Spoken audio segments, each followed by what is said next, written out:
you for all of you being here today. I am excited. Hopefully you're not disappointed. This is a beautiful day. We all could have been doing other things. Could have been hiking. But it is a gorgeous day, but I'm glad that you are here today. And so we're going to talk about nuns. Not N-U-N-S, but N-O-N-E-S. And for those of you who are not familiar with that term, I will explain what nuns are. Just a couple of quick housekeeping things really quick. My wife is filming me.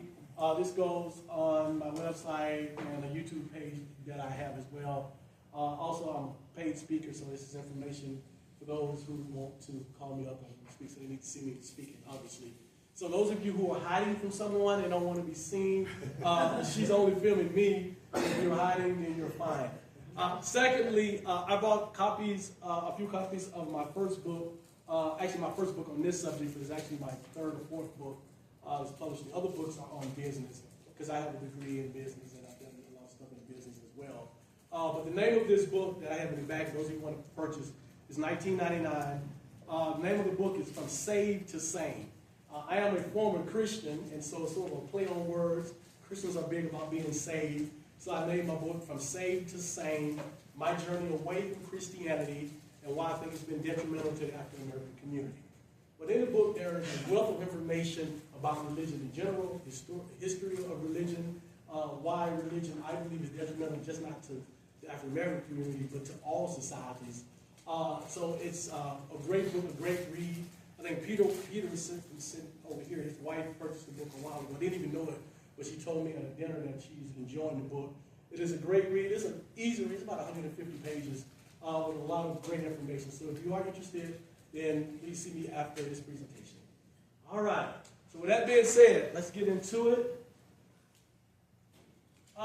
Before we get into the actual presentation, I just want to tell you about me, because I think that it's important that you know who's speaking with you. It's just not some guy that just popped in.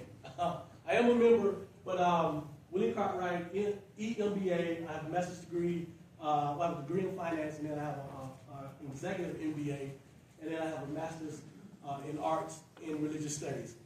And as Laura mentioned earlier, I've taught religious studies for the last 2 years at Georgia State University. This last past year, I've been teaching virtually.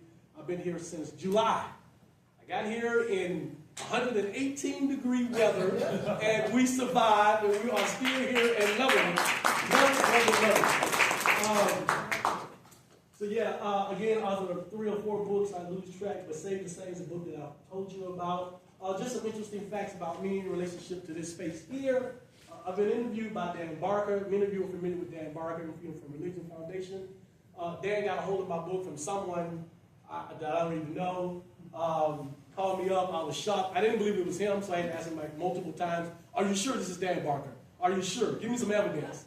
And thankfully it was Dan Barker. He interviewed me, we talked about my book, and he was very interested in it. I've been a featured presenter at CORT, C-O-R-T, which is an organization out of Canada, and they focus on religious trauma. And so I spoke at that conference last year about religious trauma. Something we can talk about at some time. We can probably do a presentation here about religious trauma. I presented at the AAR conference, International Conference. That's the Academy of American Academy of Religion. It is the largest such conference of its kind. I presented at the International Conference in 2023. I presented my graduate thesis, which is about similar to what we're going to talk about today. And then I was called back again to present at the regional conference in Charleston, early 2024. My graduate thesis has been published. You can find it at GeorgiaStateUniversity.com library. It's been cited and been used as information, I guess, and cited for its work all across the country, all across the world. I get notices every month about how many people have downloaded it and cited it and where they're located throughout the world. So I'm excited. There are people in Europe, there are people in Africa, there are people in Asia who's actually citing the work that I did, work that I've done. I've been a guest on several podcasts. I have a podcast myself called From Saved to Sane. We talk about religious issues every other week on that podcast. I've been a featured speaker at other numerous events. And this is sort of the most recent thing that we're going to do. On Thursday, next Friday, I guess, I'll be a presenter at the CESPIS conference, which is Southeastern Psychology Conference in Greenville, South Carolina. And I'm going to present some work from my graduate thesis and some other stuff as well. So that's just sort of some of the stuff that I'm involved in. So now you know who you're talking to and who's talking to you. Let's get into it. So nuns, who are they and why are they important? The actual definition for nuns are those individuals who, when answering a public opinion survey about their religion, select atheist, agnostic, or nothing in particular. So as you can tell by the definition, this is a very broad category. And I like to use the example of my mother-in-law, my wife's mother, who is a devout Christian, but she has not been to church in probably 12, 13 years. And she would actually fall into this category as a nun on one spectrum, on one side of it. And on the other side of it, there are people who are open and devout atheists. So everything in the middle. So you can see how this can create some issues, especially in the academic field. I've had to defend this. I've had to defend the definition. I have to defend why, on many occasions, why it's a good definition. I didn't come up with the definition, but as a defender of it, I've had to come up with ways of defending it. When we talk about it, it comprises the religiously unaffiliated, aka nuns. It is the fastest growing religious group, quote unquote religious group. 28%, as the most recent study, Pew study, January 2024, states that 28% of American adults now consider themselves nuns. So it's larger than any other single denomination, religious denomination. However, then we run into some of the issues. Most of the people in this category still believe in gods or a higher deity. So that creates the issues when I'm having to defend this. I've had discussions with some of our professors who said, yeah, but these people still believe in God. That's another issue, but yes. We believe, myself and other people who've done the research with me, we believe that the numbers that we see for atheists and agnostic numbers are misleading. We believe that those numbers are actually higher than what they are presented to be, and we'll show you some of that later on, what those numbers look like. But we believe, for a variety of reasons, that there are actually more atheists and more agnostics than people are admitting in this country. And there's reasons behind it. We'll talk about that shortly. I believe that one of the things I posit in my writings, especially my dissertation, is that the nun category is a conduit to secularism. What does that mean? That means that the more people that we find in the category of nuns, the more of those people eventually become secular. The more of those people eventually become atheists and agnostics. So the larger the group becomes, the more of those individuals eventually become agnostic or atheists or just secular in general. And then finally, one of the final things that we're going to talk about in this presentation is, okay, we cannot eradicate religion from this society. Well, at least not in my lifetime. I'll be dead long and gone. But one of the things that's happening, and that I've seen happening, especially with some of my students, is that religion, God, and church is largely becoming irrelevant. And so what does that mean? Again, we'll talk about that later, but really it means that, yeah, if you ask me a question, I believe in God. But if I track you and trace you for a month, 6 months, a year, and your behavior says something else other than I believe in God. Do you pray? Do you go to church often? Do you read the Bible? So for a lot of these people, I believe in God, yeah, but it's really irrelevant to my life. And so one of the things that I posit for those of us in this community, if we can get more people to the point where religion is largely irrelevant, then they won't have the desire to create laws and norms that are religiously based, because to them religion would be largely irrelevant. And that's a more realistic goal for us to try to get to than trying to eradicate religion from our society, if that's what some of us want to do. So I have different thoughts about that as well. So let's understand nuns. Who are they? This is there's a huge change in religiosity, and it will impact everything in this U.S. culture. One of the things I talk about is as we are becoming a more secular society, a lot of things in this country will change. For me and for some of you, they're not changing fast enough, clearly, as we can see what's going on. But eventually, that's going to happen. We're going to look at this chart in just a second. The non-category is obviously complex and problematic. We talked about that briefly before. Almost 70% believe in a God or some force. That 70% may seem like a lot, and it is a lot, but 20, 30, 40 years ago, that number was 90%. And so we're making progress. Religiosity versus religious identity, we're going to talk about that toward the end. That's really important. It gets back to the whole irrelevancy thing that we talked about. And then these things are regional and local. I know if you're from the South, and I'm originally from the South, I'm from Alabama, and I spent 30 years in Georgia. People ask you what church you attend. They don't ask you what church you go to. I mean, they don't ask you if you go to church. They ask you what church you attend because there was an assumption that everybody in the South attend church. And for the most part, that was true up until recently. Growing up, it certainly was the case. And so we know that. And so coming out here, one of the things I've been happy to see is that I have not seen a church on every corner like it is in the South. And so again, it's regional and it's localized. And then finally, basic quantitative data tells us thin information. What is thin information? Thin information is that is small information. It's not enough information for us to do a full study that we need to do, at least from the quantitative side. And so we rely on more qualitative studies, interviews, research on writings, those like things that are more qualitative and quantitative to get the information that we need. So let's take a look over here at the chart here. So the different generations, the silent generation, if you look, the numbers here, silent generation, 50% are Protestant, you can see 22% are Catholic, but I want to skip over here to the atheists and agnostics and nothing in between, nothing in particular. Agnostic and the atheist is about 8% for the silent generation, which I think is pretty high for the silent generation. And then nothing in particular is another 10%. So you add those two together, you got 18%. But let's watch how it grows as the young generations get younger. Boomers, again, the atheist and agnostic group is about 9%, and then the 16% for nothing in particular. If you add those two together, you get the full non-category. What is that? That's about 25%. We go down to Generation X, the best generation ever. Generation X, woo! Love Generation X, that's awesome. Generation X, we comprise 11% and 24% respectively. To add those together, you got what, 35% of us are considered to be in the non-category, right? And as we get younger, millennials, any millennials here? Y'all see the millennial? Millennial, yes sir. Your group, hold it up, you're doing well.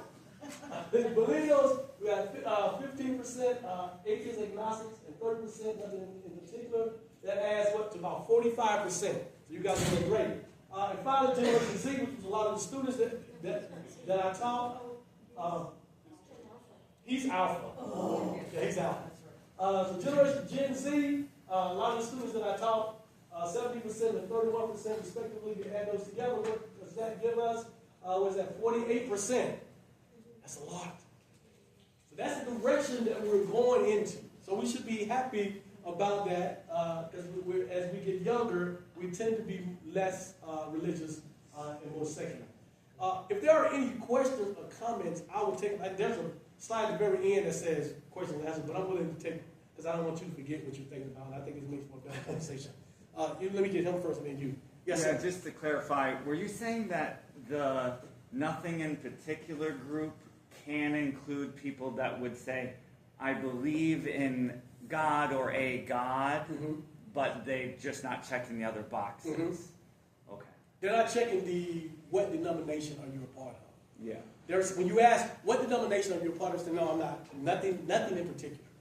Yeah, okay. So when we add that group to the people who openly admit that they are atheists or agnostics, so that gives us the total group what we call nones, or the religiously unaffiliated. Yes, sir. In terms of this chart, very interesting. My gut is that, we've gotten less religious over time, but is there that same chart from a different, from 10 years, 15 years ago? Yeah, this is I think this chart is 2020.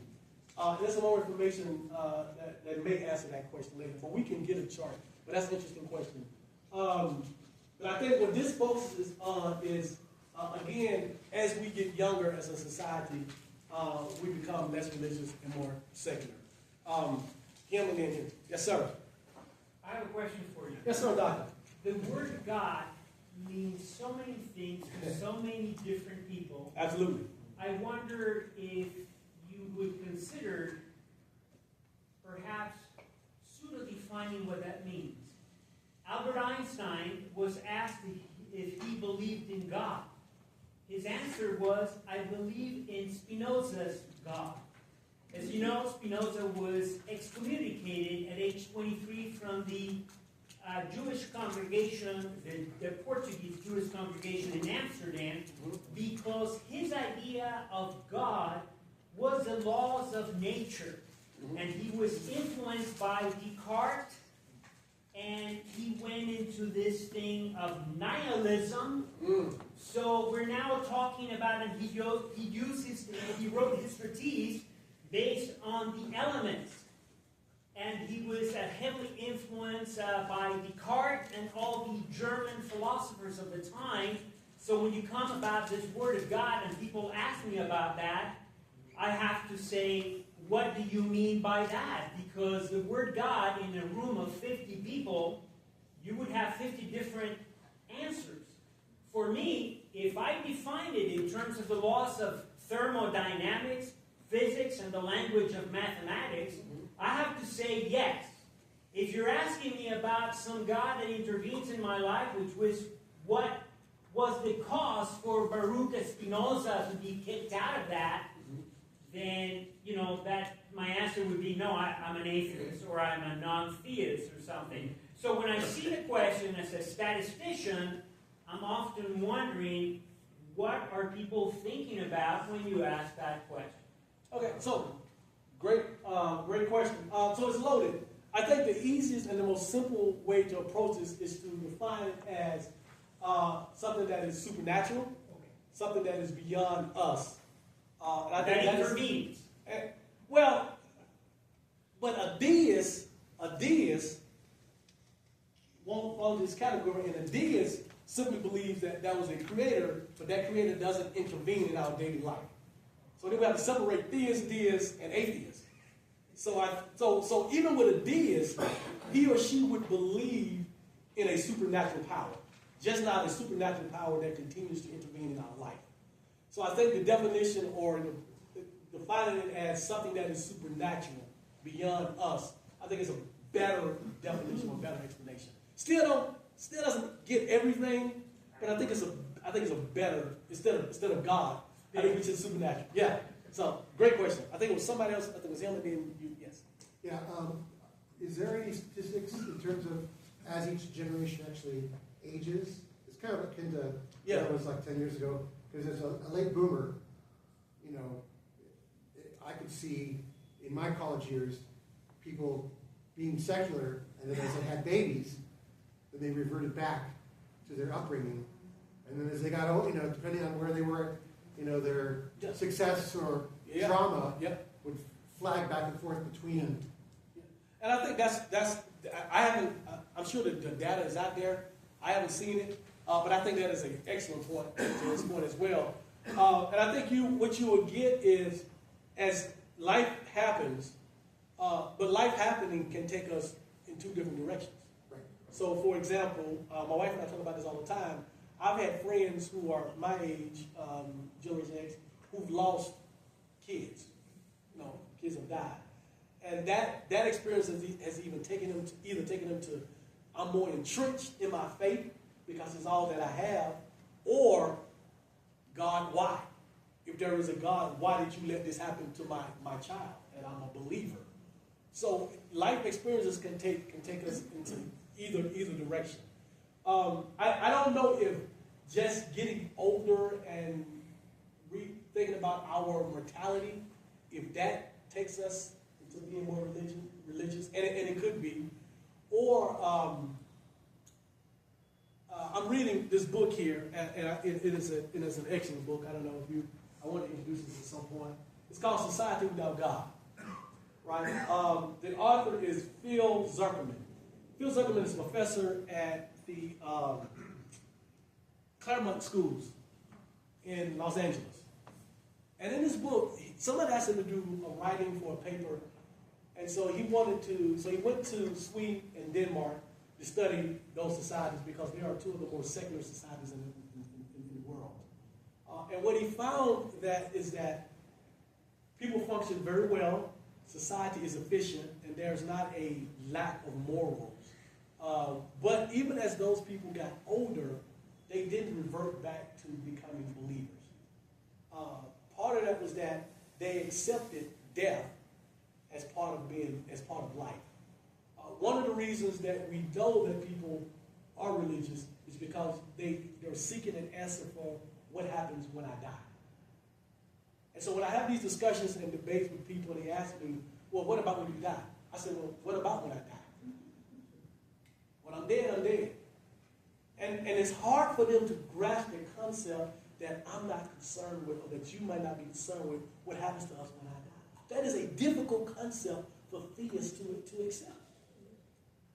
But in his writing, he talks about how those people in Sweden and Denmark, they've accepted that. And that is a large part of why they don't revert back to becoming religious as they get older. Someone has had a question. You hide and see. I got the skies on. I don't think it matters what the definition of God is, because these are people self-reporting what they think. So whatever conception they have, 50 different religions, 50 different definitions of God doesn't even matter. It's whatever they're reporting. That's why it doesn't really matter how we want to define that term. It's like everyone sort of defines it for themselves. Mm-hmm. And for most of these people who self-report, they're defining God the way we all traditionally define God. And so yeah. So next slide. Any other questions about this? All right. Great. Okay, so nothing in particular standardized as a category in 2008. So prior to that, it was only atheist or agnostic. There was no category of nothing in particular. There's been a steady 3 to 4% of Americans selected atheist and a 4 to 6% selected agnostic. You add them together, you get somewhere between 7 and 10% over the last years. But it increased to about 12% combined in the last 10 years. And again, I think that is still low, and we'll get into reasons why I believe that shortly. The steadiness is partly due to the U.S. immigration offset increasing secularism. So what does that mean? So many of the immigrants that come here are from Central, South America, and Mexico, and they are very religious, mostly Catholic a lot of times, but they are very religious, Christian Catholic. And so the increase of those people are offsetting Americans, native-born Americans who are becoming secular. That's one of the premises as to why researchers believe that offset is there. But most other Western countries have seen a significant rise in these two categories. Sweden, as I talked about earlier, is now over 50%, average across many European countries, average about 25%. Widespread data in European countries show a consistent numerical progression from agnostic to atheist. This goes back to my premise that the larger the non-category is, eventually more people will become agnostic and then atheist. This is researched out with the data and information for what's happening in Europe when those studies are conducted in Europe. Again, with no countries going against the trend. So again, my thesis plays out, at least according to what's happening in Europe. And then reflection of psychology of individual secularism, willingness to identify as agnostic first, and then over time as atheist, and it reflects cultural psychology of secularism. Society slowly accepts agnostics and then atheists as non-stigmatized categories. So that's a lot. So one of the reasons why I got into this as part of what I wanted to study was clearly because it's something personal to me, a person who walked away from organized religion in 2015. But as an African American born and raised in the South, Generation X, all of my friends, when I say all, I mean 99.9% of my friends were religious, or at least I thought were religious. And as I became an open non-believer, of course, I got ridiculed, criticized, ostracized. I lost lifelong friends, people I had been friends with for almost 50 years. My mother, who at the time was a minister, said a lot of hateful things about my wife and I. She didn't say it to me because she loved me, but she said it to my sister who gave me the message. Because she loved me too, right? But one of the things I found, though, was that I knew that the African American community had this just cringy feeling about the word atheist, right? And that we would call ourselves anything but atheists, myself included. I still wrestle with that word, and I don't necessarily consider myself atheist. That's a whole other story. But what I found out too is that other people, even outside of the African American community, have a problem with identifying as atheists and as agnostic, right? But what we do see now is younger people who are openly and willing to say, yeah, I'm agnostic, yeah, I am atheist. And as this continues and the generations continue, there will be less stigmatism on that word. And so hopefully, also what we are also seeing, and my train of thought just left me, so I'm going to stop there on that one until it comes back again. Any questions about any of this? Yes, sir. You know, your story is a mirror image of Baruch Spinoza, with the difference that you do not write by hiding your name or using geometrical proofs to prove a point the way Spinoza did. Mm-hmm. So I'm so excited to hear that, because he also, if you read about him, struggled with this thing because he didn't want to be ostracized further and further. But he wrote all of this stuff in code language, using geometric proofs and stuff, and it's really quite fascinating. So hearing your story just reminds me of him, and I think you're in great company. I appreciate it. So, but here's what I do. Here's what I do. It's, I tell people when they ask me, I have a standard line. No, I don't believe in any of the gods that we know of that we created. And so I let them define me that they're comfortable with. So all of them, once I make that statement, all of them will say, oh, you're an atheist. I don't argue with them. Because in their mind, if you don't believe in what they define as God or a God, then you're considered an atheist. Right? And for some really diehard, if you don't believe in a particular God, I was speaking about some Christians that I know, if you don't believe in the Jesus God, the Trinity, then regardless of whatever other God you may believe in, to them, you're still an atheist. So I don't argue and debate about that once I tell them what my position is, right? So yeah, so that's. But I'm also fortunate enough to be in a position to where I don't have to worry about being ostracized because my way of life is not depending on them. I have friends, once I became public, that would send me private messages and saying, I've been thinking about this for a long time. I've been where you are for a long time, but I can't come out for fear of my marriage breaking up or me losing my job. I have a good friend who actually works at a church. I know two that works at a church and saying, this is my way of living, my way of making a living. And if I was to come out as, at a minimum, as a person questioning my faith, let alone a person who's no longer a believer, I would be out of a job. And so there are many, many people out there like that. If you're familiar with, again, Dan Barker, he has an organization called the Clergy Project. If you've never heard of the Clergy Project, it is simply this. It is people, it is ministers who every Sunday still preach, but they're no longer believers. But they can't leave because that's the way they make a living. And so it's sad that they're not able to be their authentic self. I think you had a question. Yeah, I just wanted to talk about when I was a teenager. I was trying to figure out why I was an ex-Catholic. And I like that. what steps, could I take going forward? Yeah.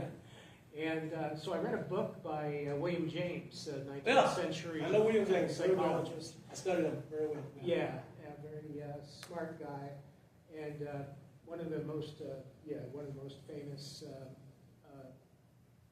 self-taught individuals Mhm. ever. Yeah. And then the thing is he it was called The Varieties of Religious Experience. So Mhm. it's like a book about what was good about every religious belief. And agnosticism was in there. I don't know if you've mentioned atheism. So I'm thinking that this is something in society, is that we go to agnosticism first. Mhm. Or there's this Oh, absolutely. tendency to say, well, agnostic passes. You're kind of, you're okay if you're agnostic, but don't become atheist, whatever you do, because that you'll never get saved that way. And it's kind of closing the door to God, and He really cares about. No, I'll stop right there.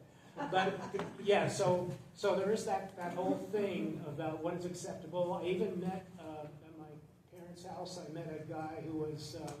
This was later in life, but I met a guy who was a distant relative, a great uncle, and he, for some reason, met me and started ranting. Maybe my parents had let on to him that I was a little atheist, and he started ranting about atheists, and that they're the worst thing. Whatever you do, even like grab my hand and everything, whatever you do, don't become an atheist. So there is that kind of like heavy shade on atheists that doesn't necessarily apply to agnostics. Yeah. And it's transmitted even through 19th century literature where the author was maybe a bit afraid of talking about atheists. Absolutely. And I know what you said, a little atheist, that's like being a little pregnant. Or a little gay. Or a little gay, right? There you go. So, William James, my professor, who's Princeton educated, he and I did a lot of research together, and we presented at the AR conference. I think he had a man crush on William James. So we learned about William James for the entire semester, right? So, but here's the thing about agnostic versus atheism. Agnostic says to believers, there's still a chance.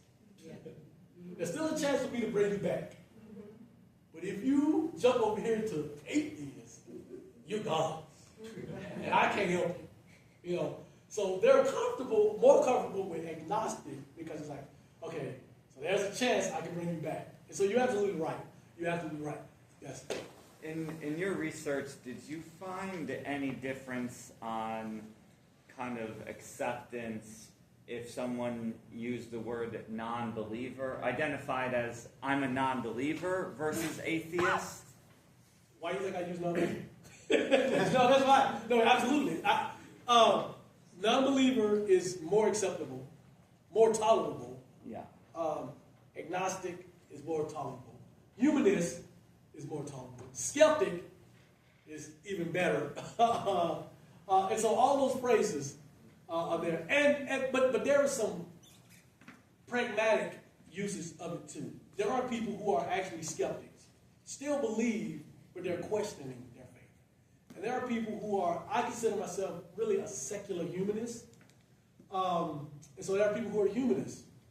And then there are really people who are agnostic who I don't know. And I don't think that we'll ever know one way or the other who really fall into that category. I know hardcore atheists that say that agnostics are just weak and refuse to just come over to this side. Some of you may be here that's saying that about agnostics, but I think there are really agnostics who say, really, I don't know. And I don't think that we can know.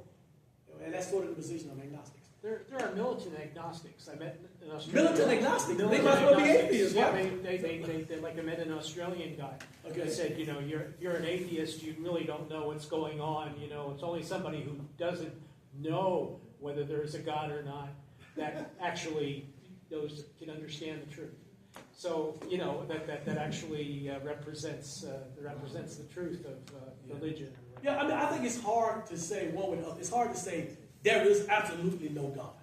What I can say is that from everything that I've seen and the evidence that's been presented, it's not enough to convince me. That's what I tell people. And if on the other side, I say there is absolutely a God. Like you have zero evidence that there's a God. You're really going on just faith. So so I think that you can have both. Anything else on this before I move? Yes, sir. I just don't like the idea of being defined by someone else's whole thing. Mm-hmm. So I don't like being called atheist. I won't punch anybody, but so I came up with this thing, Real Curious, with REAL, all capital, and curious lowercase. Okay. Because I'm curious about what is real. So no magic, and don't use your religion's thing to define me. So I understand now, after what you said about agnostics, that seems to be the one that I might go with, but I don't want to be included in, okay, there's a chance I can go back. No, Yeah. there's no magic. Yeah, there's no matter. No, I mean, we don't have to be, we don't have to, as a matter of fact, we should not allow, especially theists, to define us. Because that's what they want to do. So when you hear this thing about atheism is a religion, that's an attempt for theists to define us. Atheism is not a religion. Being an atheist is not a religion. I don't know how many times I've had to say this to people I've had to debate with, but it's their way of putting us in a box. It is their way of defining us. And so we don't have to allow anyone to define us. So, no, I don't believe in your God, period. Next topic. Right? Yes, sir, in the back.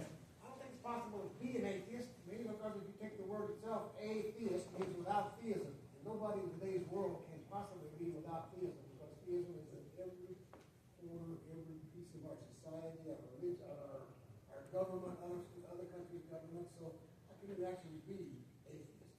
How are you defining theist? Atheist, the word atheist. No, how are you defining theist? It has something to do with a god or gods. So if that's how you're defining it, that is very vague. So how are you applying it to everything in society? If you don't have a definitive definition of theist. Theism has something to do with God or gods, and right now our government is trying to turn us into worshipers of God. We already have Muslim people who want all their people to be worshipers of God. So, But first of all, that doesn't make it right. Number two, that doesn't make theist a real thing. It doesn't mean that God exists, because this country or other countries are creating laws based on that. So I with all due respect, I disagree with what you said initially, your initial point. But we can hold that, we can come back to that. Yes? I don't want to derail you, but that atheism is a religion thing makes me nuts. All right, I'm trying to figure out why. That's Because important to them. You say it's put us in a box. Because when they do that, they're basically saying, you're no different than us. Yeah, so you're just as bad, or You're just as bad. You have a religion just like we do. yeah. That's what's Are usually you trying followed to say there. that you are wrong for having a religion if I'm wrong for having a religion? Yeah, but they don't think that far ahead. They don't think that far ahead. All they want to do is say, you're no different than me. Because your religion is atheism, which makes no sense. And so when I tell them, well, define atheism. Atheism is simply me not believing in your evidence that there is a God, period. All of us here who are non-believers, that may be the only thing that we have in common. That's it. Right? So yeah. So I'm going to go to the next. I just real quick on that question. I just want to say, if you're atheist or I'm sorry, if you have a religion, if you're religious, if you have a religion, or you're religious, or you're atheist, or any of these things, that doesn't make you bad. No, absolutely not. They're trying to put a judgment on Yeah, it. and You can't figure out how that works. Let me go to the next slide. I think you had a question. So let me go to the next slide. But one of the things that I said to a friend of mine, I say, many of you have been knowing me for the better part of 40 years. And even in the last 10 years, none of you know that I'm a non-believer. So there's one friend of mine, she just found out I was a non-believer. I said, but prior to that, did you feel any different way about me? And anything about me changed? No. Well, why now that you know that I'm a non-believer, all of a sudden now you have a problem with me? Becoming a non-believer has not made me a better person. I'm not a bad person. That doesn't change. We just have different beliefs. If I saw you on the side of the road and you needed help, I'll still stop for you. Nothing has changed. So your point is exactly, and to your point, because you're agnostic, atheist, humanist, whatever, you're not a bad person. And we have to stop allowing theists to tell us that we're bad people. You go to the slide sooner that kind of talks about that. But yeah, in the back, and then I need to do this one. I think we got to stop accepting the idea that religious people aren't bad people. Religious people, like a Christian religious person, they're using a book where the God in their book kills millions and millions of people. And where he wants to send you and me to hell because we don't agree with him and don't love him and don't bow down to him. If that's not a bad person, then what is a bad person? If that's not a bad religion, what is a bad religion? Yeah. So along those lines, I have a Muslim friend, and he and I had a long debate going on social media. And I said, listen, I'm telling you, this is not the hill that you want to die on. So he got to talking about child porn and pedophilia. I said, listen, again, this is not the hill that you want to die on. I said, you are already embarrassing yourself on social media. I said, trust me, I'm not the one you want to have this argument with. He kept on. So finally I said, for you to be so concerned about child porn or pedophilia, you are part of a religion where your founder married and had sex with a 6-year-old. And he was silent. I haven't heard anything else from him. I tried to warn him. That goes to your point. I tried to warn him. Muhammad married a 6-year-old. And they consummated the marriage when she was 9. I don't care what time period we live in, that's a child. That's a child. So he was silent. He was done at that point. Yes, sir. I separate religious from atheists because religious people worship. Mm-hmm. Atheists worship nothing. Mm-hmm. So that's the biggest criteria of change or separation I can think of. Mm-hmm. And that's just the beginning. We are being not believing in God, period. Stick a period at that. That's it. So everything else they come up with, we're not part of religion. So really quick, let's talk about African American nuns. In 2022, Black American religiosity declined more than any other demographic over the last year. This is important because I kind of call this my whole reverse canary in the mine. Those of you, in the coal mine. Those of you familiar with the term canary in the coal mine. So what we've gotten to is that African Americans, we've been the last to try to catch up with this whole secular movement because it's believed, and I'm a believer of that as well, that we are probably the most devout demographic in this country. But when you get to the point where we, African Americans, are now saying, yes, we're becoming more secular as well, I believe that there's no coming back for society as a whole. That's why I call it sort of a reverse canary in the coal mine. So if you look at the numbers here, this is a comparison between 2008 and 2020. In the blue is what the numbers look like in 2008, and then the orange is 2020. So white Americans, in 2008, they were 22%, 0.8% in the non-category, and now it's 33%. But look at African Americans, 19% in 2008, and now 34.9%. If you look at the growth, it is the fastest growing group, and it's now the second largest next to Asians. Also, among the most religious demographic groups in North America, talk about that, recent significant drops in religious identity, affiliation. We're going to get to that in a couple of other slides. But that growth is outpacing Protestant evangelicals' decreases in religious identity. And then outpacing all those groups, and I talked about that, we're outpacing all other groups. So that's important. Today, about 28, and this is from a January 1st, 2024, January 24th, 2024 study. 28% of U.S. adults are religiously unaffiliated, describing themselves as atheists, agnostics, or nothing in particular. I want to ask about their religion. This, again, is a Pew Research study. So all of my work is cited, because academically I have to make sure I'm always cited. At Pew Research Center, this is a quote. We get lots of questions about this group, often called the nuns. What do nuns believe? Are they opposed to religion? What are their views about science? Is there growth, good or bad for society, and why? Survey shows that most nuns still believe in God or another higher power, as we call it, higher power. We want to use God because the doctor back there says let's use another word. So we're going to use higher power, but very few go to religious services regularly. Put a point on that. Most say religion does some harm, but many also think it does some good. And I'm not here to argue that. I mean, I know people personally that religion has done good for them. I think religion has done some good in society. That's not what we argue as non-believers. Second, and then finally, Most nuns reject the idea that science can explain everything, but they express more positive views of science than religiously affiliated Americans do.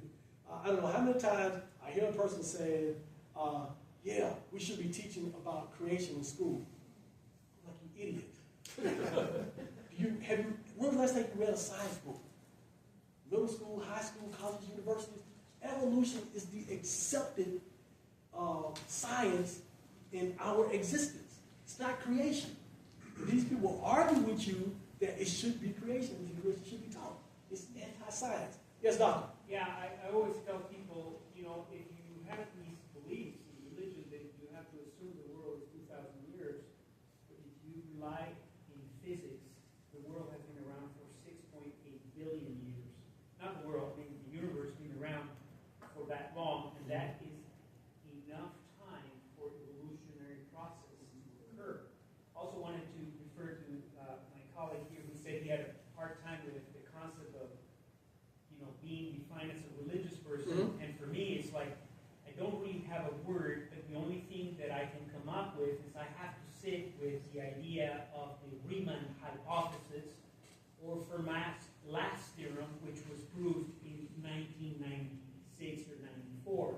So for me to define something, I just don't know. I'm looking at it from a mathematical lens. Mm-hmm. I have a theorem that I am unable to prove at this time. Mm-hmm. So I don't know. And there are plenty of mathematical theorems and complexities that the world's greatest mathematical minds have yet to solve. Mm-hmm. That's where I stand.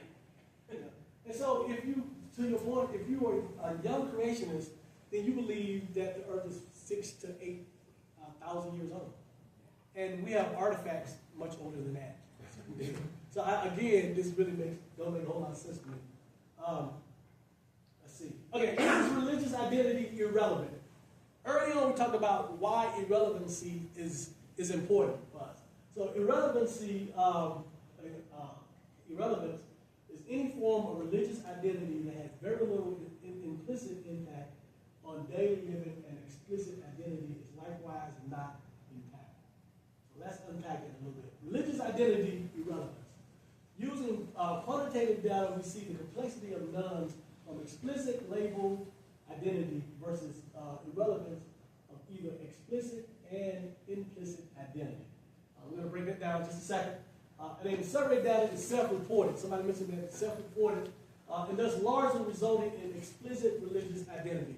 That is a whole lot of stuff just to say, when I ask you, do you believe in God? You tell me, you self-report to me, yes, I believe in God.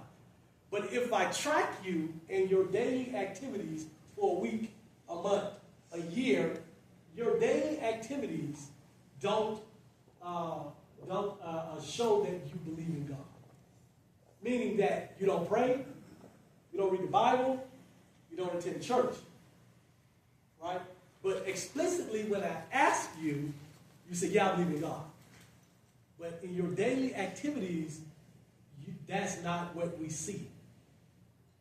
That's implicit. And so eventually, that leads us to, is religion, is God, is belief in God becoming irrelevant in your life? Not that you no longer believe, but that it really doesn't really matter in your life. And so by, thus, this may also help explain the gradual ways in which people move directionally from implicit identity, irrelevance, to agnosticism and atheism, or maybe not. I'm going to cut the maybe not out because I believe that it does happen. But what is that saying? That's saying that it explains the way that people who every day go about their life without an influence of God, religion, or whatever. Again, they don't pray, they don't go to church, they don't read their Bibles, whatever. Eventually, as I posited a lot of my writings, eventually a lot of these people will become agnostic because that's safe first. That's sort of, let me step out on the limb here. And then eventually, some of those people become atheists. They take the leap. They take the jump. But it all starts with, yeah, I ain't been to church in a while. Yeah, my Bible is dusty. I can't even find it. Last time I prayed was, Thanksgiving dinner last year with the family because we wanted to say a prayer around dinner. Eventually it becomes, yeah, I believe in God, but maybe they become a deist. Yeah, God is not interfering in our everyday life, but something created us, something supernatural. Eventually, it's like, you know what? I really don't know. And then eventually, nah, I don't believe it. I don't believe it. How much of it do you think is well, maybe it is for some people and not other people who have different experiences, but there's gradual moving away from formally organized religious practices because our life just gets more secular and eventually it's kind of irrelevant in your daily life. Mm-hmm. But then there's more, and that can certainly be many people's experience, but then there's another set of experiences of folks who've either been rejected by a religious group, or who had people they care about rejected by a religious group. And that becomes more of a demarcation moment. And so I don't know if in your research you've looked at these two different scenarios versus there was a sudden moment versus a gradual moving away.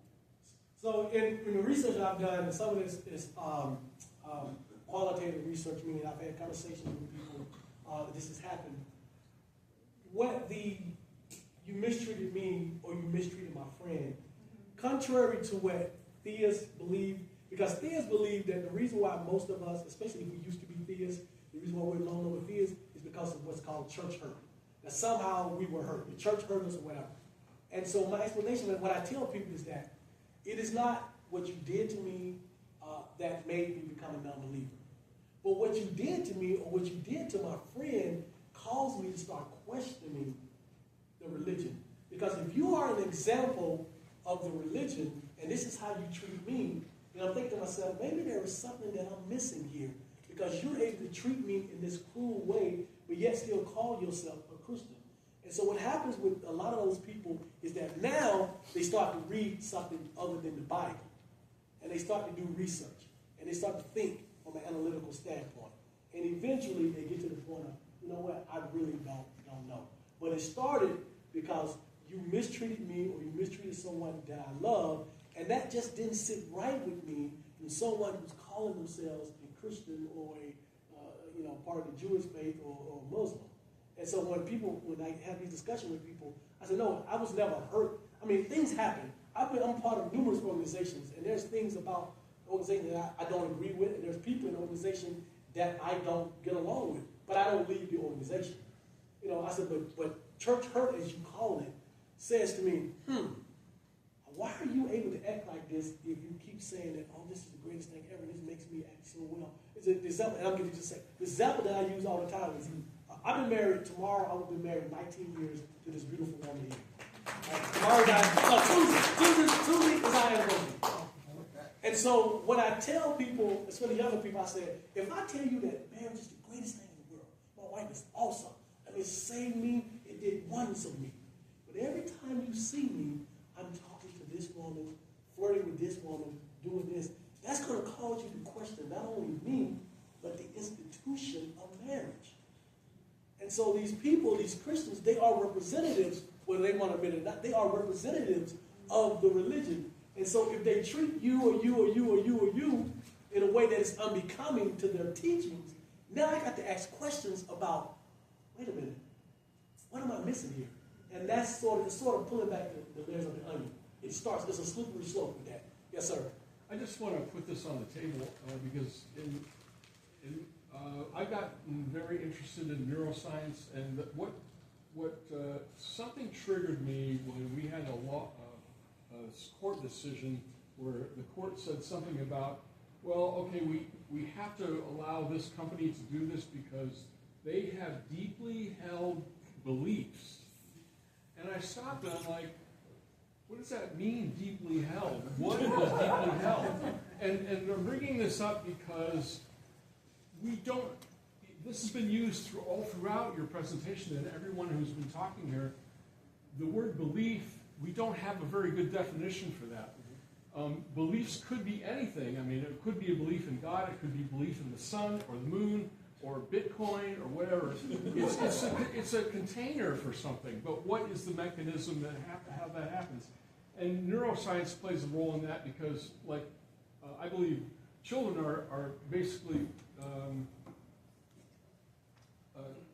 they're brought up and their parents help them survive, and their neurochemicals reinforce that relationship, and the parents are believers in God, and that's how they get into that. But if you go back to, okay, what is belief? I mean, 1 + 1, we all believe 1 + 1 is true, is a belief.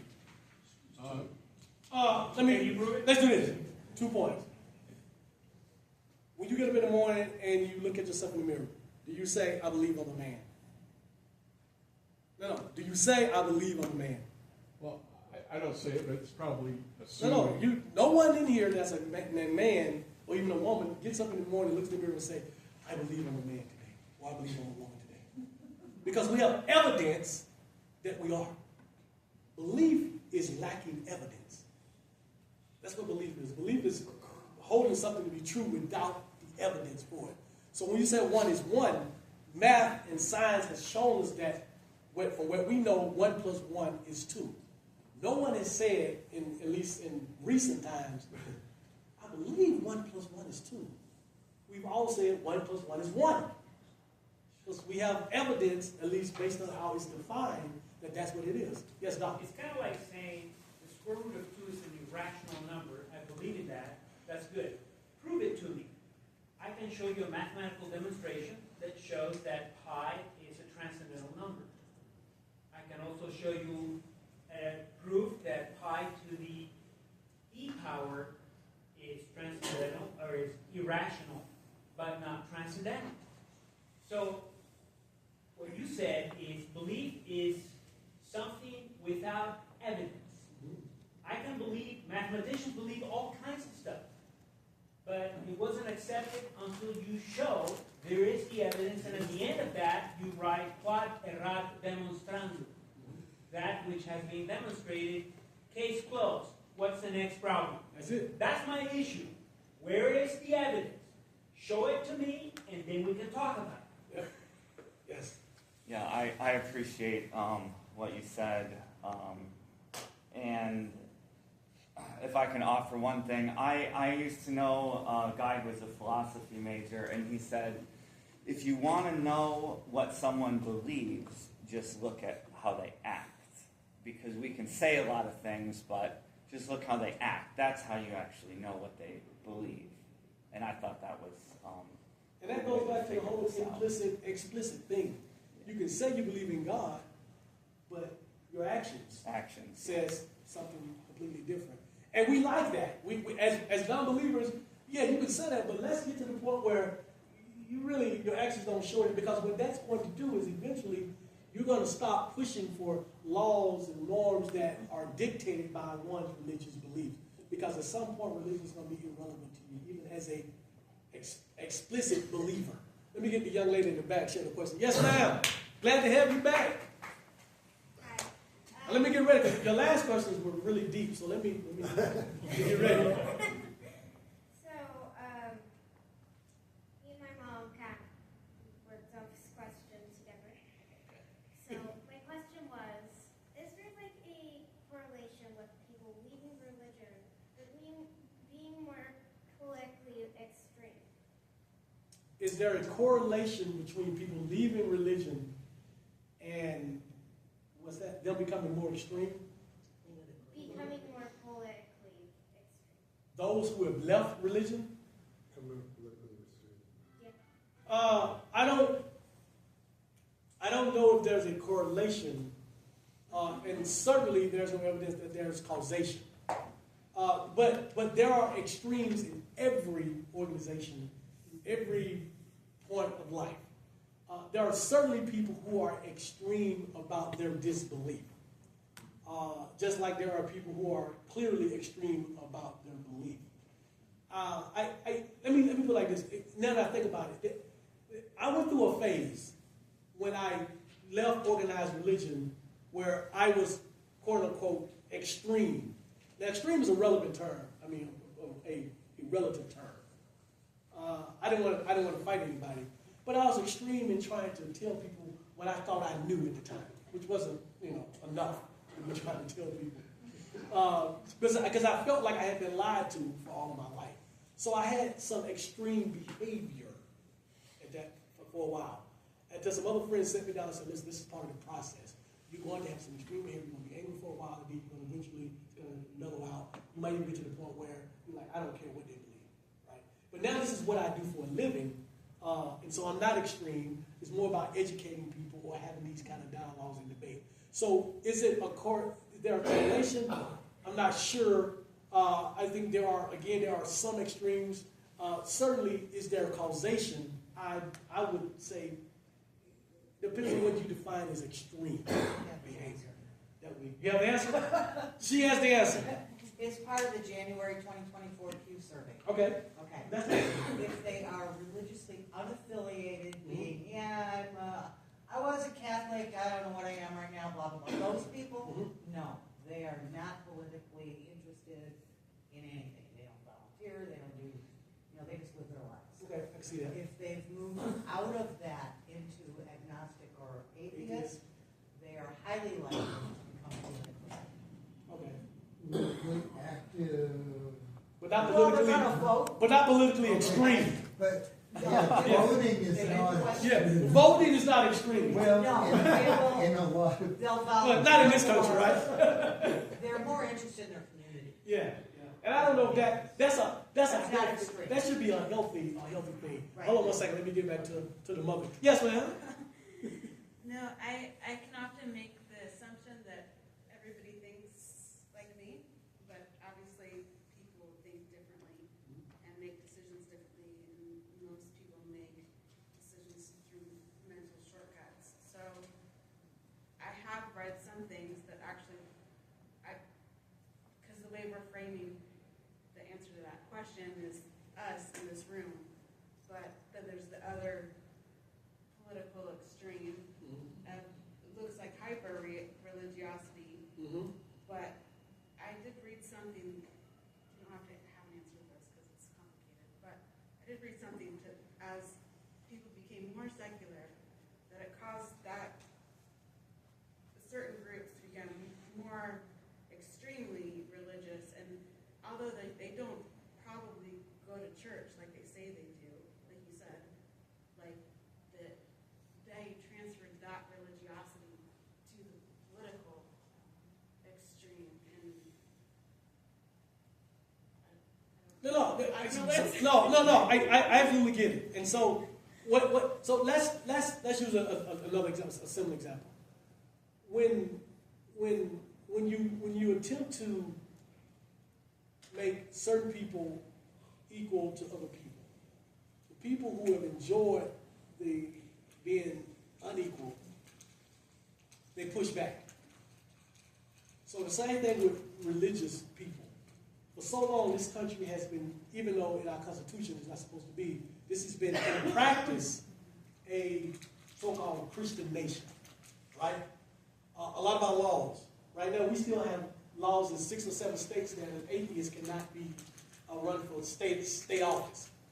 But now when you get to a point where non-believers are at the numbers where we can see a real pushback, and I tell you, at least through social media, a lot of religious people, they see us coming, and they're terrified. So there is an extreme element that is pushing back, because I have discovered that may be the one thing that they are most afraid about is a secular country. I mean, terrified, beyond race, beyond losing power, beyond using money. It is something about the U.S. becoming a secular or a more secular country that most religious people are completely terrified about. So I have seen more extreme behavior, even in just comments, threats. I've had threats. I personally know people who are in this space who have bodyguards when they go and speak about this kind of topic because they've gotten threats. I wrote to one guy, I quoted him, I cited him in my book. He secretly met with me because he really didn't know me, but he was introduced by a third party, and he was like, I usually don't do this. And my wife told me not to warn me because I get so many death threats. And he travels around the world speaking about secularism. He said that he's very careful. So you do, there are, and if we look at our history, we've seen extreme behavior from religious people, whether it be blowing up abortion clinics, whether it be what they do to people in the gay and lesbian community. We've seen this. All of that is religiously based. So we've seen this before. So for us to think that it won't get worse if we continue to push, we're fooling ourselves because it is going to be worse. That's because most religions are based in fear. Absolutely.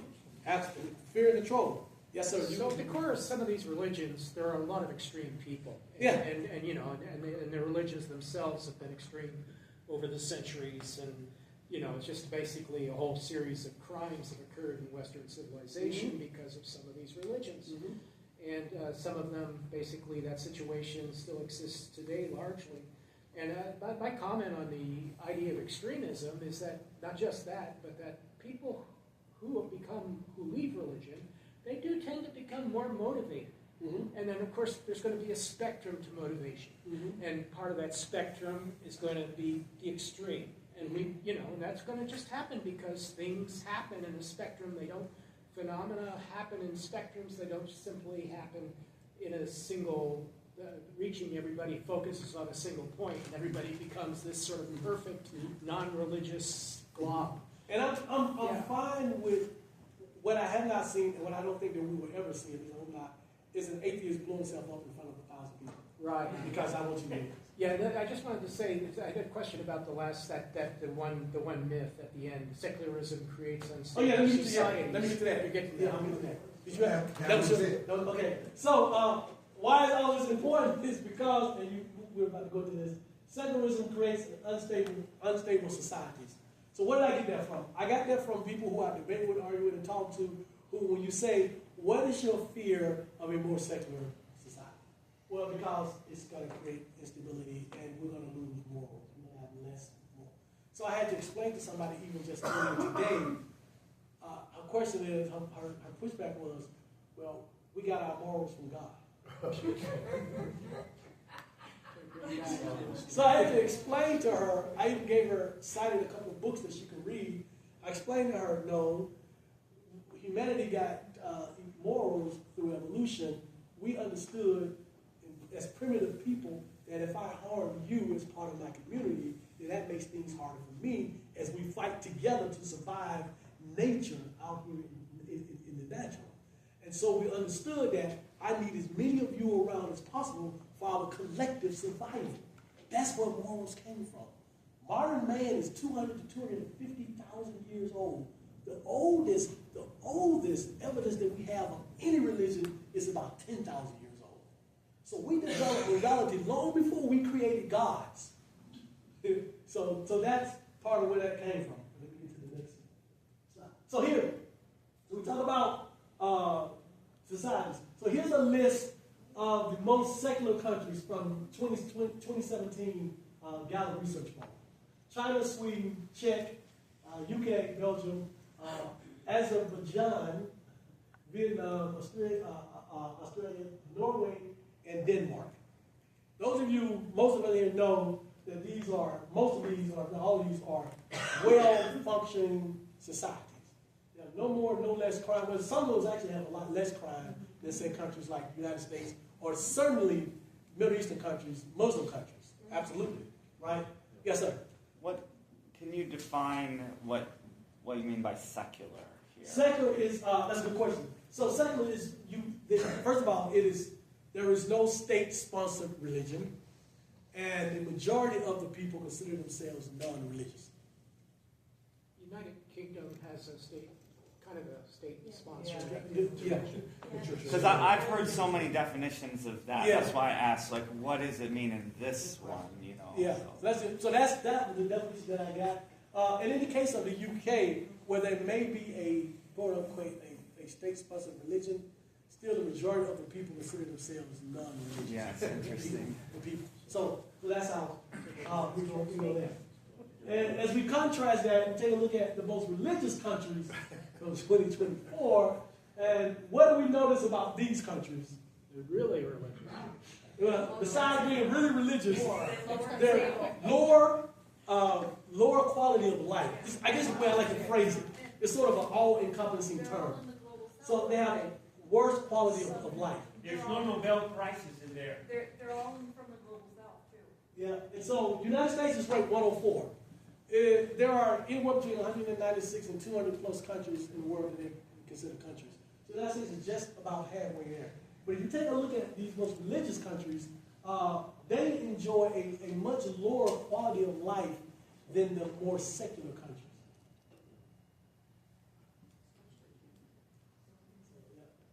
So here's the quality of life index. Here are the top 15 countries in the quality of life.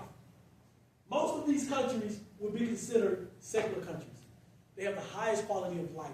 And this is, in that category includes, happiness, life expectancy, infant mortality, being able to afford the things we need to afford. All those things go into quality of life. The United States is sort of an outlier, and it's mostly because of our strong economy in GDP, so it's number 15.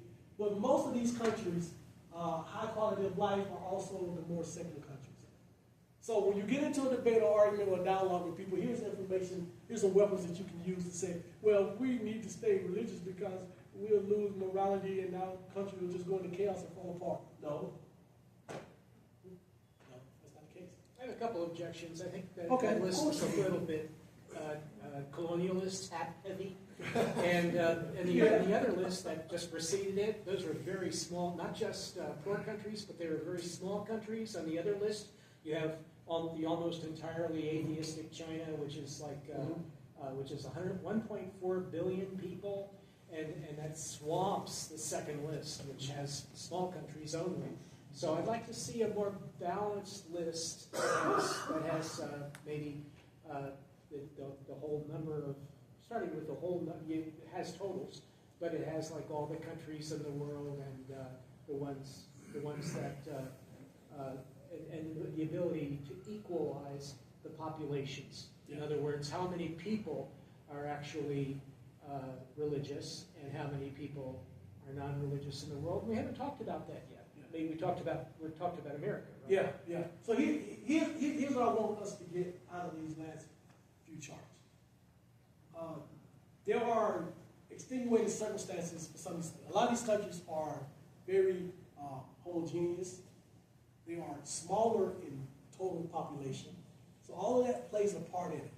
But here's what we cannot deny, that there is no correlation or causation between a country being more secular and less moral. There's no causation between a country being more secular and less efficient. There's no causation, there's no causation between a country being less secular and having a worse quality of life. And that's the bigger picture. Because when we talk to religious people, and that becomes their defense as to why we should stay in a religious country, we need to be able to prove, we need to be able to show them that, no, that we won't fall apart. There's evidence that we won't. Now, we may fall apart for other reasons, but it won't be because we are a more secular nation. It strikes me every time I see a list like this, almost exclusively, those are cold weather countries. Who the hell would want to live there unless the government did things to make you want to live there? Australia's one. Australia's got a cold weather country. Look at that list. Some of these countries are fine in the summer. But again, obviously nothing is perfect. But again, the point of this is to say that we're not going to fall apart if we become a more secular nation. Right.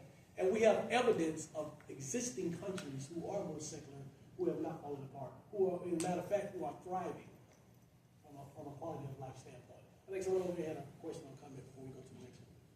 We're almost at the end. Okay, this is the sort of the last one.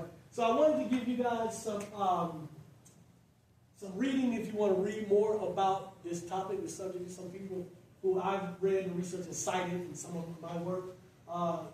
Joseph Baker and Buster Smith, American Secularism. That's a great book. Joseph Blake Holmes, is a professor at either USC or UC Santa Barbara in California.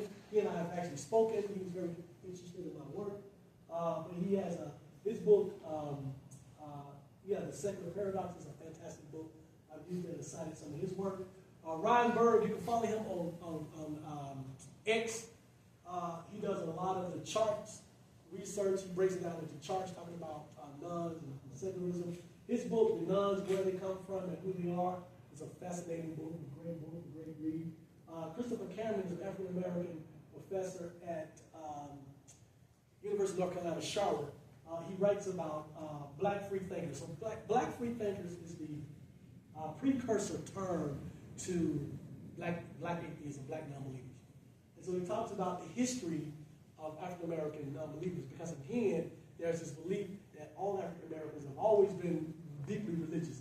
But even you think about somebody like Frederick Douglass, who was a Christian and who was a minister, but he challenged the traditional way that people practice Christianity. And so he talks about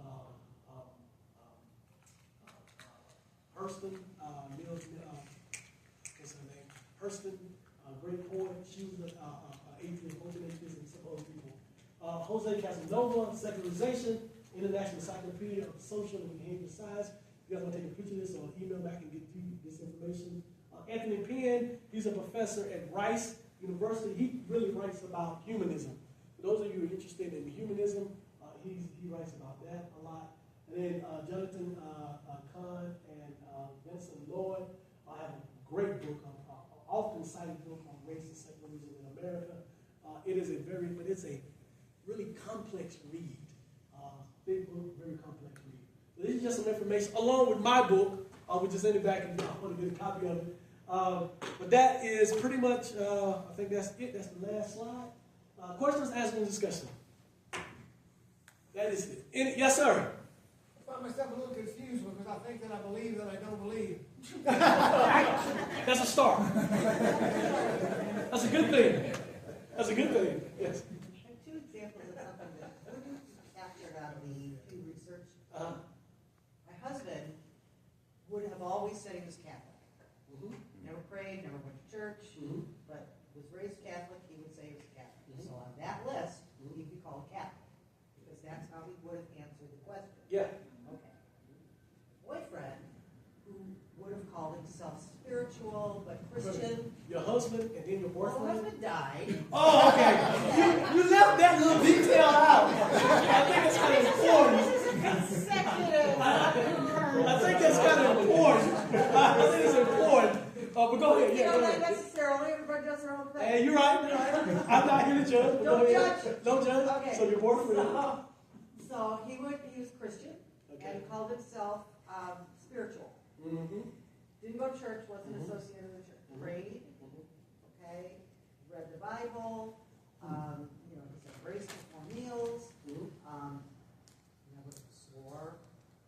He lived a life that you would have called him Christian, and yet he didn't go to church.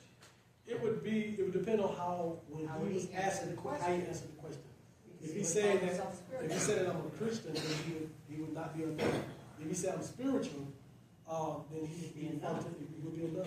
Yeah. Although his actions would say otherwise. Right. So again, someone mentioned that it's self-reported, so there's always those issues with Yeah. this. Yeah, you're going to get some wishy-washy Yeah, stuff, absolutely. that's my point. Yes. Yes. Would you be comfortable giving us a little blurb about what made you leave the church and or stop believing? Okay. Are y'all interested in hearing that? Yeah. Okay. All right. Okay. You had a question. Let me ask you a question first, because she had a hand up. Yes, ma'am. Hi.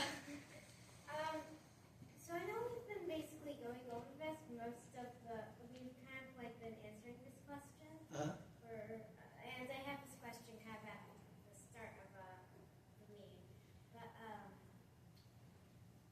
my question was, why are more people agnostic than atheists or Christian or religious? And everyone's allowed to answer.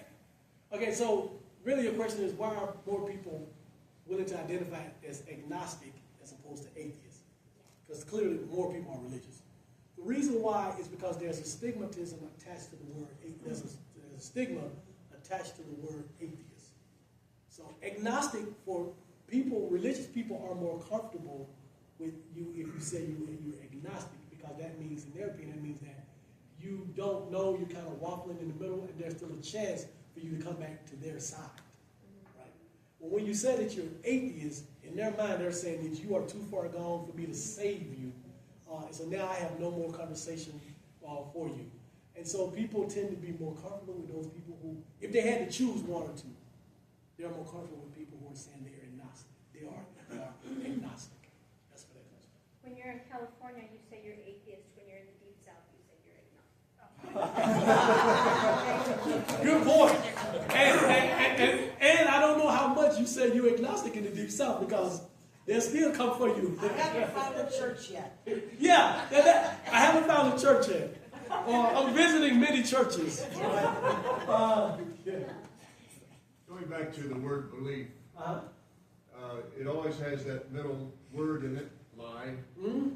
And people are afraid of atheists because they are standing up and saying, I don't obey religious doctrine.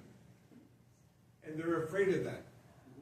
They're afraid of this category of people who don't obey because they have no fear.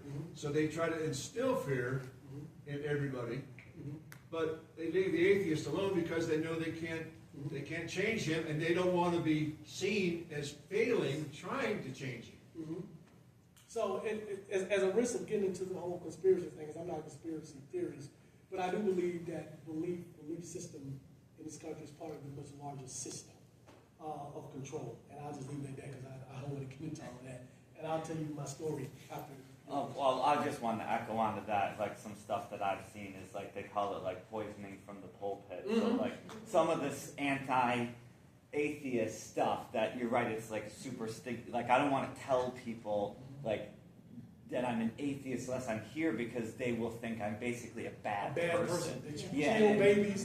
but the thing is, like, you may already know this, but preachers say this stuff to their like, I don't believe that a lot of people are coming up on this on their own, like religious people, but pastors say this in their sermons.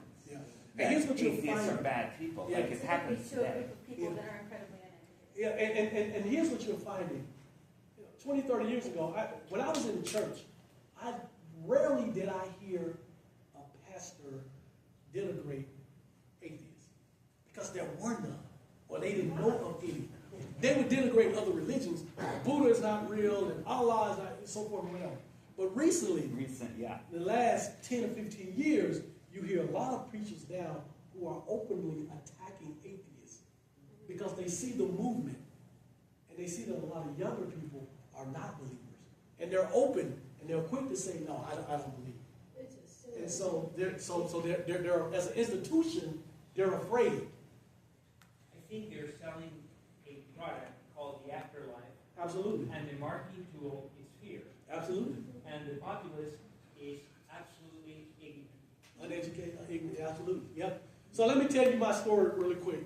So I was raised in Deep South Alabama. My mother she wasn't a minister at the time, but she was deeply religious. I mean, two things that you could not miss in my house was church and school.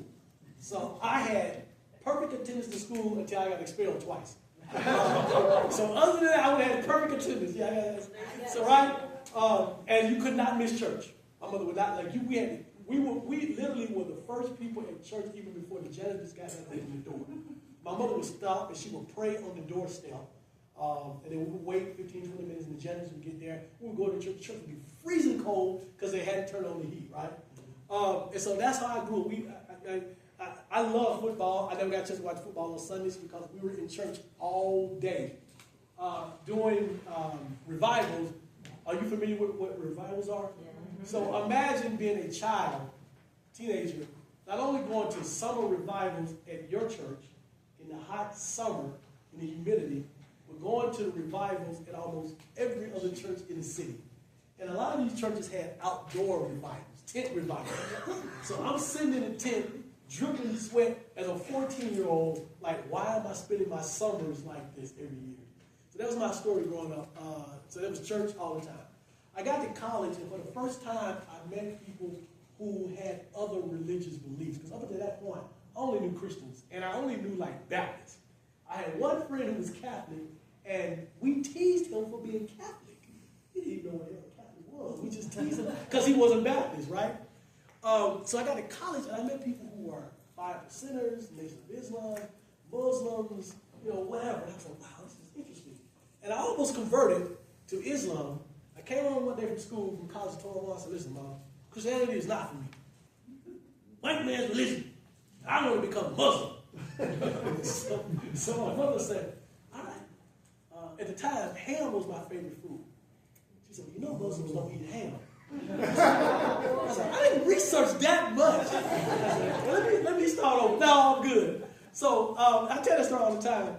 But after that, I was like, okay, I'm fine. So I ended up, staying in Christianity. But that ended up being, as I look back, that ended up being the catalyst for me becoming intrigued about religions in general.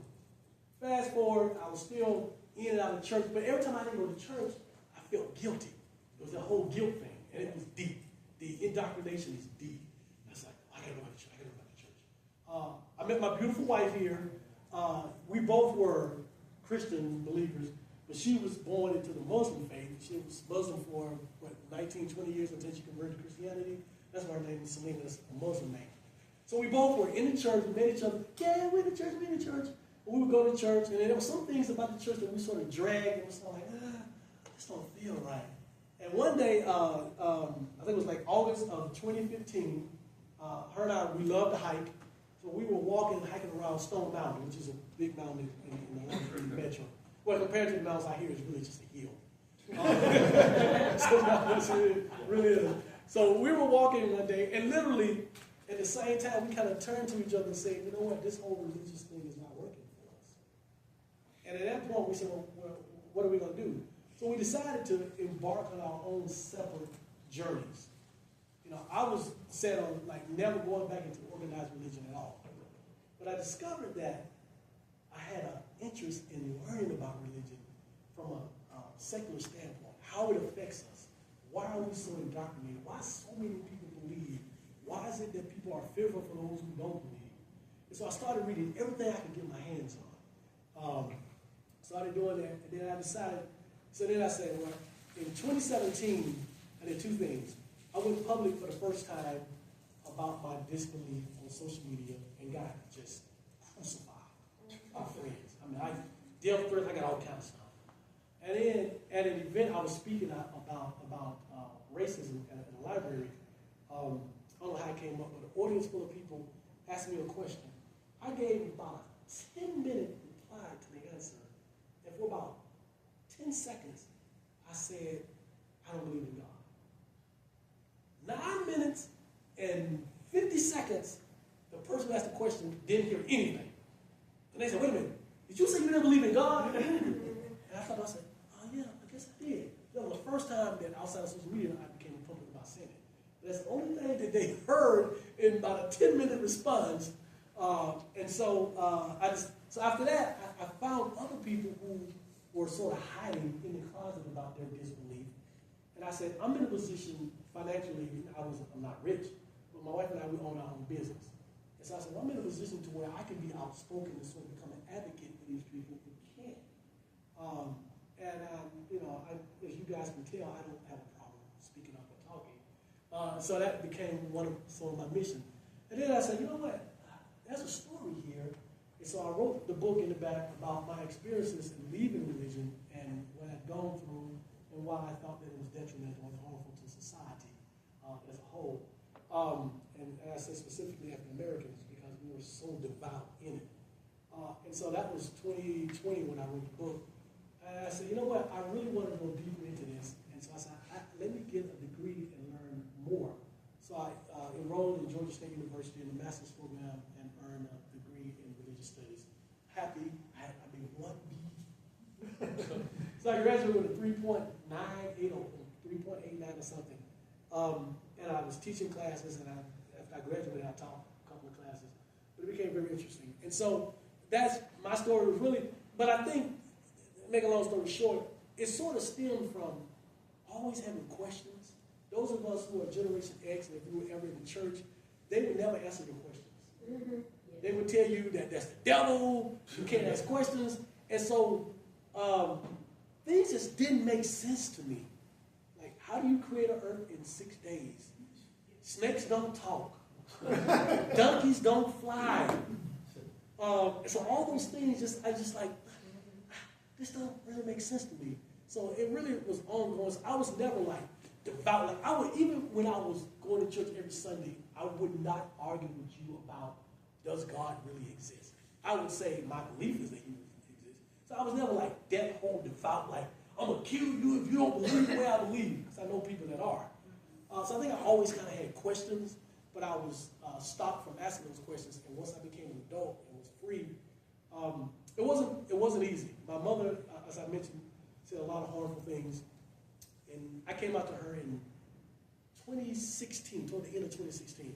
And I remember the conversation because I would call her on Mondays and Fridays. That was my allotted time to call her because I had to deal with her. My mother was not the easiest person to deal with. So I set aside these 2 times. And one time she called us, my wife and I, we were in the car. And she would always ask us on Monday, did we go to church on Sunday? And I would always lie and say, oh, we overslept, we stayed out all night, whatever. And this particular day, I wasn't thinking, and I said, well, Mom, no, we didn't go to church. And, by the way, I no longer believe the way you believe. And if you think I talk a lot, my mother talks a lot. And she is hardcore about religion. She was silent for a period of time. Even my wife was like, she's silent. And so I ended the phone call by saying to her, I said, listen, I'm coming home for the holidays, and we can have this discussion. For whatever reason, I didn't make it home for the holidays. She said the things to my sister about my wife and I. My sister told me. And 7 months later, she passed away. And so we never had an opportunity to have that conversation as to why I believe differently.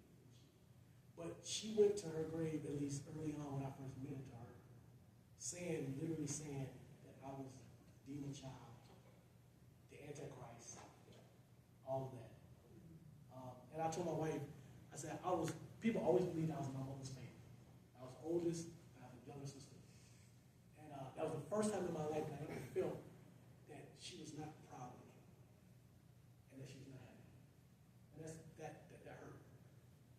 But I had to be authentic and true to who I was. Only regret is that we didn't get a chance to have that conversation face to face. So that's my story. Hey, it was great, thanks. This reminds me of like my relationship with my mom, who was Roman Catholic, and she even got into the side of it that was evangelical a little bit, right, at the end. And so I was always like honest with her, and she knew that I had permanently left the church and everything. And when she went back to the church, I was able to be sympathetic with her for some reason. In other words, by not confronting her with my change in my beliefs, I call them beliefs, maybe I'm the only one. But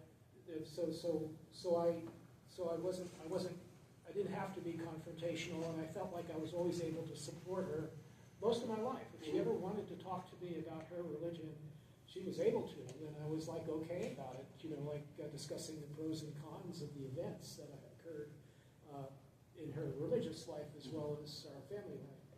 So this is as an adult, of course. But recently I was invited to, but I think it depends on context, because recently I found in my email or something an invitation to a Heritage Foundation dinner. And the food was really good. It was catered.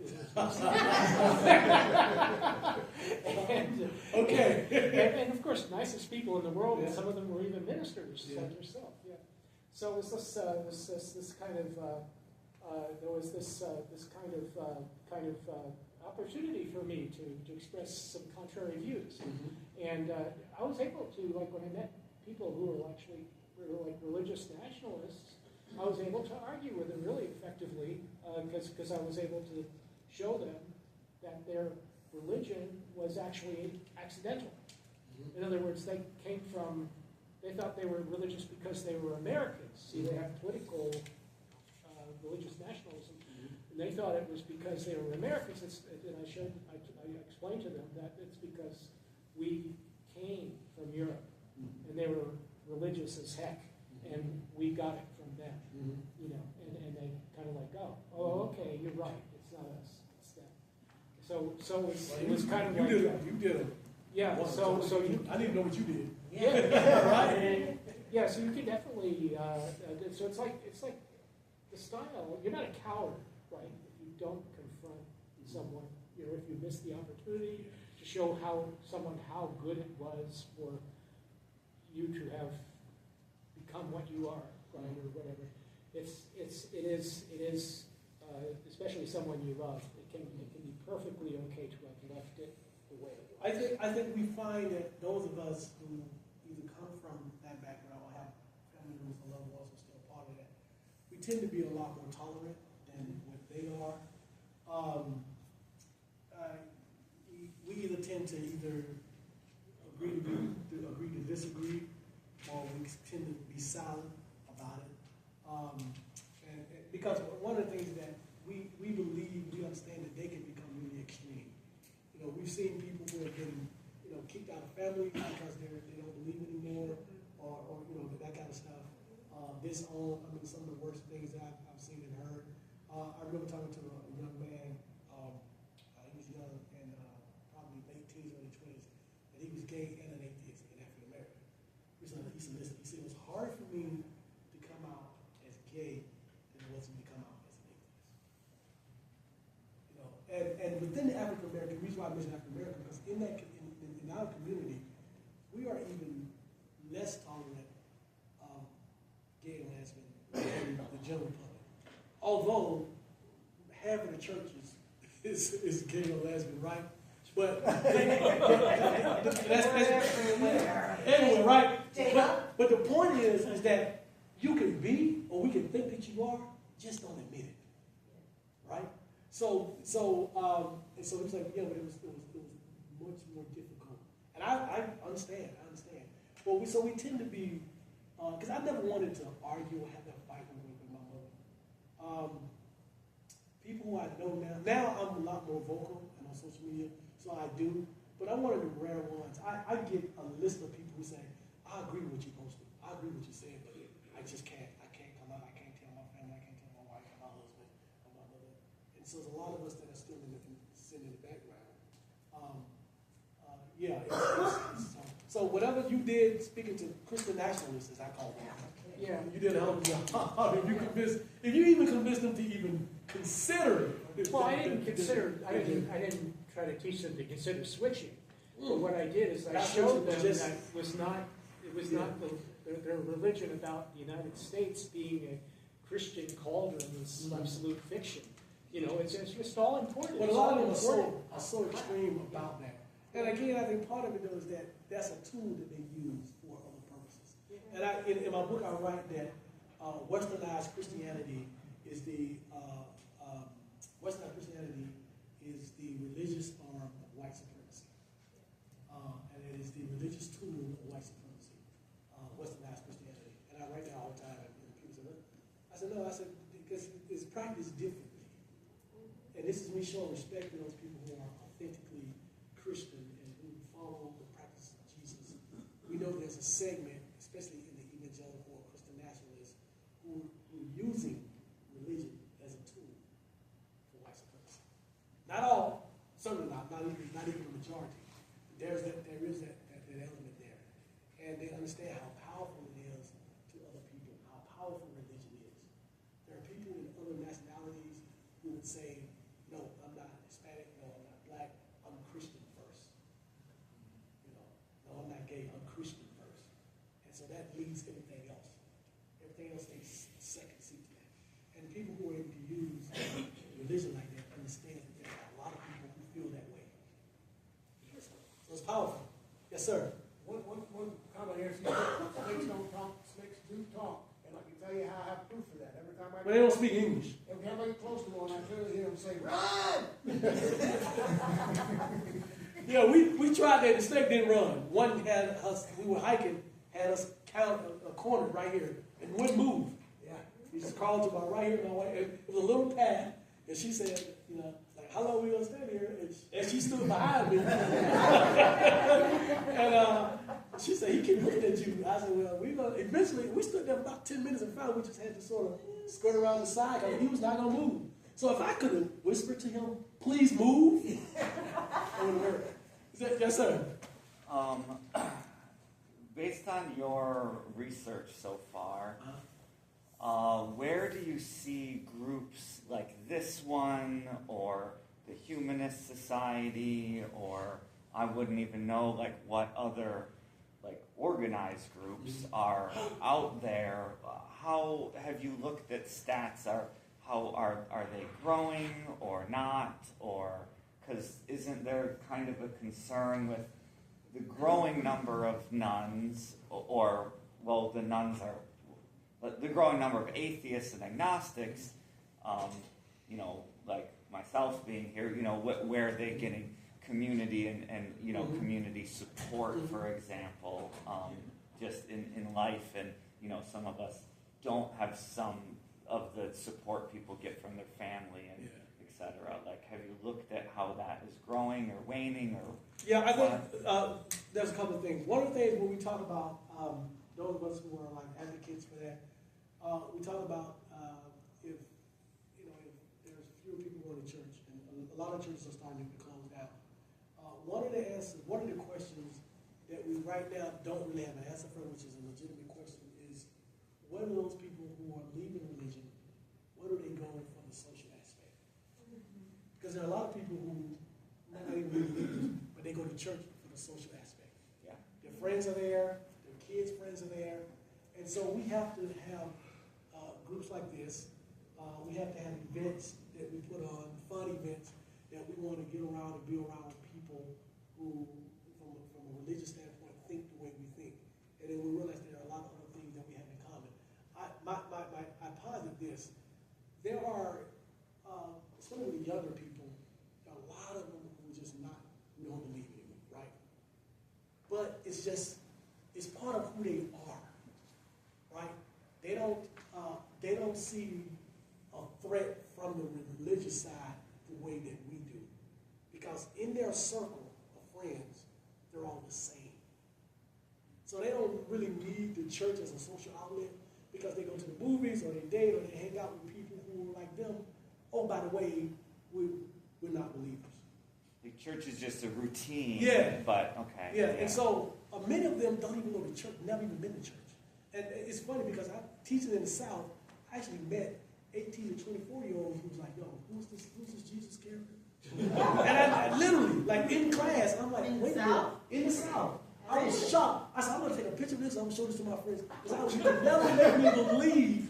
And these were not all, some of them were international students, but some of these were American students who was like, really, tell me more about this whole Jesus thing. And they thought it was just, the story was just weird about creation and all of that. I was like, you mean you really have never heard this? No, not really. I heard Jesus, but not to that extent. And I was just blown away. So they don't have like we need this because we're older and we came from a society where church for a lot of us played a major role. Where we met, where we gathered, where we had our friends at. And so that's taken away from us. A lot of them never had that. So they don't miss that. Or there's social media where people are getting a lot of connection. And so that's part of the danger of, if you're asking, will they come together? They don't really have a reason to come together because they're already around their friends who they don't go to church anyway. I think, you know, like that might change just as they get older, because naturally, and we've all experienced that, right? Like we all had our little tribe in high school, or even people will get married and have families, and, you know, then you find you need that. So they may not need it now, but they may need it in the future. Yeah, and you know, from a geography standpoint, the South is worse. The Midwest is pretty bad. Out here, it's not as bad. I think it's you and you. I just want to add to the whole thing. I mean, I don't think that there are that many humanist organizations or non-believer organizations that provide the cradle-to-grave services like weddings and funerals and childcare. And, you know, other than just wanting to be with other people, there's all those services that kind of rake people in that they get used to, and they need it in a lot of cases. You know, you were talking about how when people get married and have children, all of a sudden now they're going back to churches because there's services there. There's a social and service aspect of it, yeah. And I think, still remember, we are still, even with people who are like, religion is irrelevant to them, they still believe in something. And so when you say you don't believe in anything, or you say here's an organization that is for non-believers, people still shy away from that. And so it's hard to get people out to those, even people who are like, yeah, I am an atheist. But they don't want to be seen in a lot of these organizations. They don't want to be part of it because all of their friends are believers. And so that's that whole element of it. But I personally, I think in 2 generations, you're going to see a change. Because so many of the young people are not, either they don't believe or religion and believing God is completely irrelevant to them in their life. Absolutely, yeah. The problem that you have is that the other business model is, hey, for 10%, you have eternal life. I mean, that's a good deal. And, you know, whereas the problem here is if it weren't for Ted writing us into his retirement, yes, exactly. How do you do this? And Laura donating her time and effort to putting it together once a month. And, you know, just the freebie of doing it. I mean, how many ministers can't admit that they are not religious because their paycheck is being paid? And I think that we have to become more active. I've decided that I'm going to be active in this space, in this community. You have to figure out ways to make money. You know, speaking, writing books, that kind of thing. If you need to make money, but there are organizations out there. For example, I've been interviewed to be on the board of the Secular Student Association. So this is the Secular Student Association. These are students in college. So a lot of these colleges and universities have secular student organizations. And so they have a board of about 14 people. So I just interviewed last week to be a member of the board. But I look at it as a way of getting the message out to these younger people that we exist. There are organizations out here that support the way you think, right? And so, you know, graduate, become part of one of these organizations and sort of do the work to get to at least, you know, I tell you, I say, we're not attacking religion or Christianity, anything like that. We're just saying, listen, we're here, we exist, and there's nothing wrong with us. So it's all right to admit that, okay, I don't believe or I have questions about my belief. And that's, you know, my purpose for wanting to sit on the board of that organization. Because young people, I went to what's called my undergrad was historically black college and university. When I tell you everything was religious based, and at the time I was religious.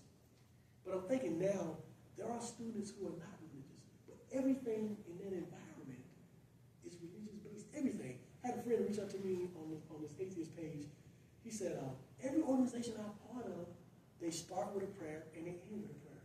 And I started laughing. I said, every organization I have been a part of does the same thing. I said, so you either just gotta ignore it and just let it go, or find an organization like this. I said, but that's it. And so we have to kind of weave our way through that. But I think it's important that we let not only people like us know that we are all here, non-believers, but young people too. Let them know that, you know, there are people who, you know, it's all right to be like that. They have options now. They have options now. Yeah. And so that's part of it. So there are other, you know, there's humanist organizations, there's the American Humanist Association, American Atheist Association. So there are, you just don't, the problem is that you got to search. You got to really search and find them. They don't pop up on the Google search really easy. You got to dig, yeah. So, last question, I've been up there, right? We good? You're perfect timing. Okay. Last comment. Last comment? I'm going to wrap. Okay, well, about the Secular Coalition for America. It's Mhm. headquarters in Washington. But they're an umbrella organization for about 20. Yeah, exactly. Yeah, they're a huge umbrella organization with a lot of organizations underneath them. Absolutely. Guys, this has been wonderful. Thank you so much. I hope you learned something. I certainly learned something. Thank you all for being here.